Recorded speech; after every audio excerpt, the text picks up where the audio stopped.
Hello दोस्तों, कैसे हैं आप सभी। उम्मीद करता हूं आप सभी बहुत ही अच्छे होंगे। तो आज के इस वीडियो में हम पढ़ने वाले हैं क्लास 10th फिजिक्स का बहुत ही इंपॉर्टेंट टॉपिक, जो बार बार बोर्ड एग्जाम में बहुत तरीके से ये क्वेश्चन घुमाकर पूछ लिया जाता है।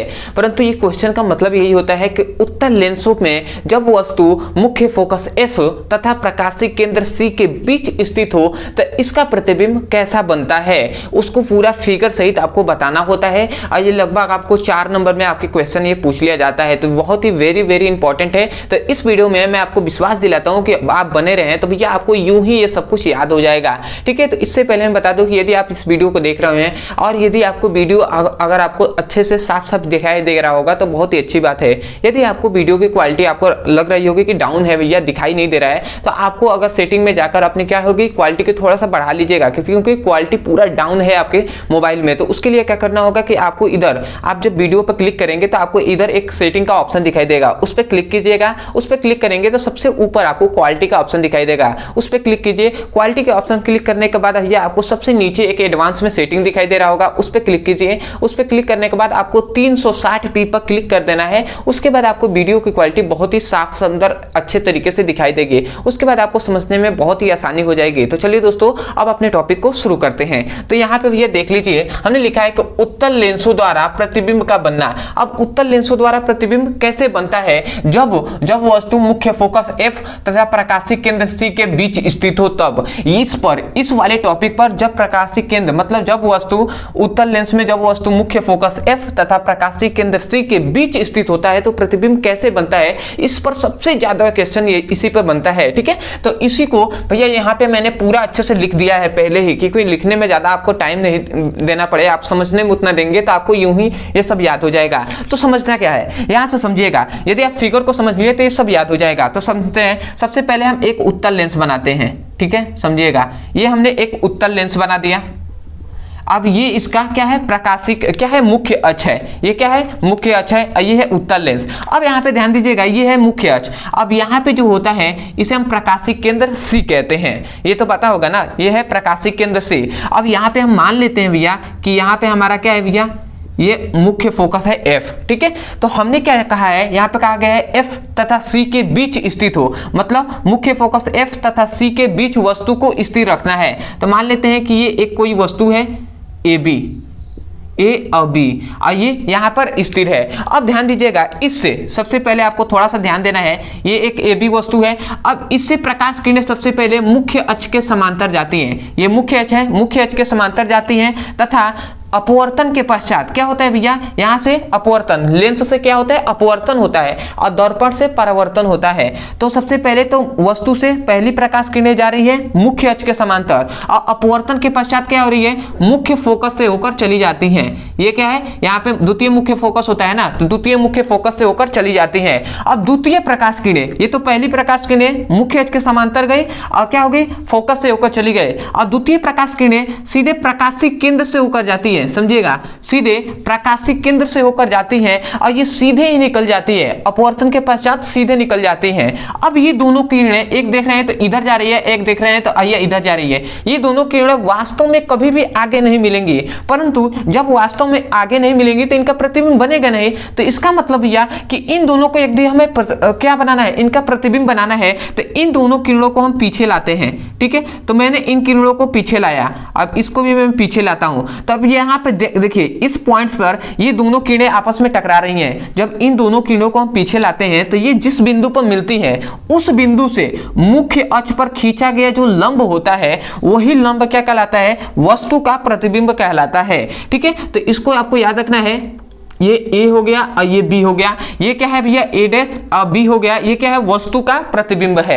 तो आशा करते हैं इतना फिगर आप समझ गए होंगे। तो इसी को अपने शब्द में बताना होता है। ठीक है, अब हमने ये जान लिया कि ये प्रतिबिंब बन रहा है, तो अभी बताएंगे प्रतिबिंब कैसा बन रहा है, कितना बड़ा बन रहा है या छोटा बन रहा है। उससे पहले हमें इतने बात याद हो जाए कि कैसे हमें बोलना है। तो सबसे पहले आप क्या लिखेंगे, सबसे पहले आप ये लिख सकते हैं कि जब वस्तु मतलब एक वस्तु AB क्या है भैया, उत्तल लेंस के मुख्य अक्ष पर स्थित है, ठीक है। या आप ऐसे भी कह सकते हैं, ध्यान दीजिएगा, आप बहुत तरीके से इसको कह सकते हैं, परंतु मैंने सोच रहा हूं कि जहां पे यह लिखवाया गया है उसी से आप समझे तो बेहतर होगा। तो आप क्या कहेंगे कि जब वस्तु मुख्य फोकस F तथा प्रकाशीय केंद्र C के बीच स्थित हो तो उत्तल लेंस के, समझिएगा, जब वस्तु मुख्य फोकस F तथा प्रकाशीय केंद्र C के बीच स्थित हो तो उत्तल लेंस के मुख्य अक्ष के समांतर, ये मुख्य अक्ष है, मुख्य अक्ष के समांतर चलने वाली प्रकाश किरणें अपवर्तन के पश्चात मुख्य फोकस से होकर चली जाती हैं, ठीक है। तथा द्वितीय प्रकाश किरणें प्रकाशीय केंद्र C से होकर जाती हैं और अपवर्तन के पश्चात सीधे निकल जाती हैं। तब ये दोनों किरणें वास्तव में कहीं नहीं मिलती हैं। तब इन दोनों किरणों को पीछे बढ़ाने पर ये दोनों किरणें जिस बिंदु पर मिलती हैं उस बिंदु से मुख्य अक्ष पर खींचा गया लंब वस्तु का प्रतिबिंब कहलाता है। तो यही बात हमने यहाँ पे लिखा हुआ है। तो इस प्रकार आप इस फिगर को देखकर आप इतना बोल सकते हैं ना, भैया क्लास 10th के आप स्टूडेंट है, इतना तो आपको फिगर देखकर ही आपको बोल देना चाहिए। क्या बोलेंगे भैया, ध्यान से सुनिए, एक बार और मैं बोल रहा हूँ, उसके बाद मैं यहाँ पे बताऊंगा कैसे यही सब लिखा गया है। क्या आप कहेंगे कि जब वस्तु मुख्य फोकस F तथा प्रकाशीय केंद्र C के बीच स्थित हो तब मुख्य अक्ष के, तब कहेंगे आप कि तब वस्तु से चलने वाली, मतलब उत्तल लेंस के मुख्य अक्ष पर स्थित वस्तु से चलने वाले प्रथम प्रकाश किरणें, ठीक है, मुख्य क्या होती है, ऐसे आप कह सकते हैं। मैं थोड़ा सा शुरू से बता दे रहा हूं क्योंकि थोड़ा सा भी आपको दिक्कत होगा तो आप भूल सकते हैं। क्या कहेंगे, जब प्रकाश किरणें, मतलब जब वस्तु मुख्य फोकस F तथा प्रकाशीय केंद्र C के बीच स्थित हो तो उत्तल लेंस के मुख्य अक्ष के समांतर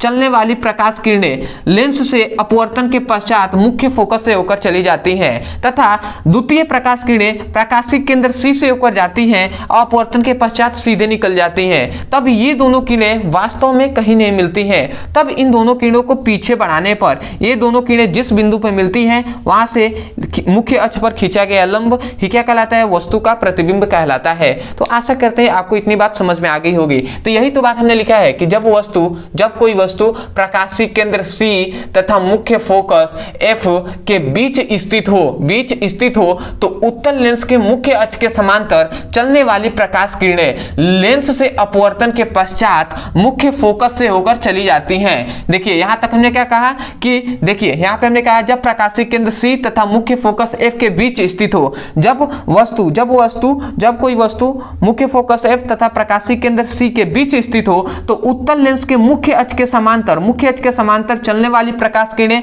लेंस से अपवर्तन के पश्चात मुख्य फोकस से होकर चली जाती हैं तथा द्वितीय प्रकाश किरणें प्रकाशीय केंद्र C से होकर जाती हैं और ये दोनों अपवर्तन के पश्चात ये सीधे निकल जाती हैं। तब ये दोनों किरणें वास्तव में कहीं नहीं मिलती हैं। तो इन दोनों किरणों को पीछे लाने पर ये दोनों किरणें जिस बिंदु पर मिलती हैं वहां से मुख्य अक्ष पर खींचा गया लंब वस्तु का प्रतिबिंब कहलाता है। तो इतने तक हमने समझ लिया था कि जब वस्तु प्रकाशीय केंद्र C तथा मुख्य फोकस F के बीच स्थित हो तो उत्तल लेंस के मुख्य अक्ष के समांतर चलने वाली प्रकाश किरणें अपवर्तन के पश्चात मुख्य फोकस से होकर चली जाती हैं तथा द्वितीय प्रकाश किरणें प्रकाशीय केंद्र C से होकर जाती हैं तथा अपवर्तन के पश्चात सीधे निकल जाती हैं। देखिए C से होकर जाती हैं तथा अपवर्तन के पश्चात सीधे निकल जाती हैं। तब ये दोनों किरणें वास्तव में कहीं नहीं मिलती हैं। तो इन दोनों किरणों को पीछे लाने पर ये दोनों किरणें जिस बिंदु पर मिलती हैं, तब इन दोनों किरणों को पीछे लाने पर ये दोनों किरणें जिस बिंदु पर मिलती हैं उस बिंदु से वस्तु मुख्य अक्ष पर खींचा गया लंब ही क्या कहलाता है, वस्तु का प्रतिबिंब कहलाता है। तो आशा करते हैं आपको बहुत ही अच्छे तरीके से समझा दिया गया है और मैंने अपने तरफ से पूरी कोशिश किया कि भैया आपको फिगर से ही याद हो जाए, क्योंकि मैंने लगभग 3 या 4 बार आपको बोलकर समझा दिया है। तो आशा करते हैं आप समझ गए होंगे। तो इतनी बात आपको लिखने के बाद उसके बाद लिखेंगे भैया कि वस्तु का, तब आप लिखेंगे तब वस्तु का प्रतिबिंब कैसा बनता है। तो सबसे पहले याद रखेंगे, यहाँ पे कुछ नोट्स में आपको लिख देना है कि वस्तु का प्रतिबिंब सबसे पहले तो आभासीय बनता है, ठीक है, क्योंकि देख रहे हैं क्या है, इधर बनता तो वास्तविक बनता है, इधर बन रहा है, ठीक है। वस्तु के साइड की ओर तो क्या बनेगा भैया, आभासी होगा। और जब वस्तु आभासी होता है ना तो वो सीधा होता है, मतलब वस्तु कैसा, आभासीय है और सीधा भी है। अब दूसरा एक और पॉइंट याद रखना है कि जो वस्तु का प्रतिबिंब होता है ना, वस्तु का जो प्रतिबिंब है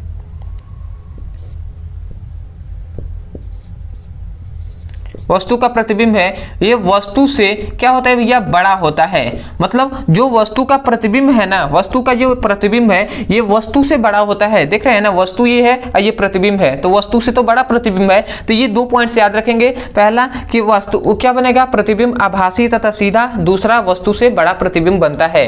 तो इतनी पॉइंट्स आपको लिख देना है। तो आशा करते हैं कि आपको ये जितनी बातें बताई गई हैं वो आपको अच्छे से समझ में आ गया होगा। तो मैं यही कहूँगा, यदि आपको समझ में आया है तो सबसे पहले तो चैनल को सब्सक्राइब कर दीजिएगा, वीडियो को लाइक कर दीजिएगा, हो सके तो हमें कमेंट सेक्शन में जरूर बताइएगा कि आपको वीडियो कैसा लगा। अदरवाइज यदि आप किसी भी क्लास का, जैसे क्लास 10th का फिजिक्स और केमिस्ट्री का चैप्टर वाइज सीक्वेंस में एक एक करके वीडियो को पढ़ना चाहते हैं और अपने पूरे सिलेबस को चैप्टर वाइज एक एक करके पॉइंट मतलब चैप्टर वाइज वीडियो को देखना चाहते हैं, तो ये आपके लिए यहाँ पर नंबर दिया जा रहा होगा। इस नंबर पर आपको केवल व्हाट्सएप कर देना है कि class 10th physics chemistry all video link. तो आपको फिजिक्स और केमिस्ट्री के सभी इंपॉर्टेंट जो भी क्या है टॉपिक है, एक एक करके वीडियो के सभी टॉपिक को आपको लिंक दे दिया जाएगा, वहां से आप पढ़ सकते हैं और अपने सुंदर से नोट्स बना सकते हैं। तो आशा करते हैं आप समझ गए होंगे। तो चलिए दोस्तों, आज के लिए इतना ही, मिलते हैं एक नए टॉपिक के साथ। तब तक के लिए धन्यवाद। जय हिंद, जय भारत।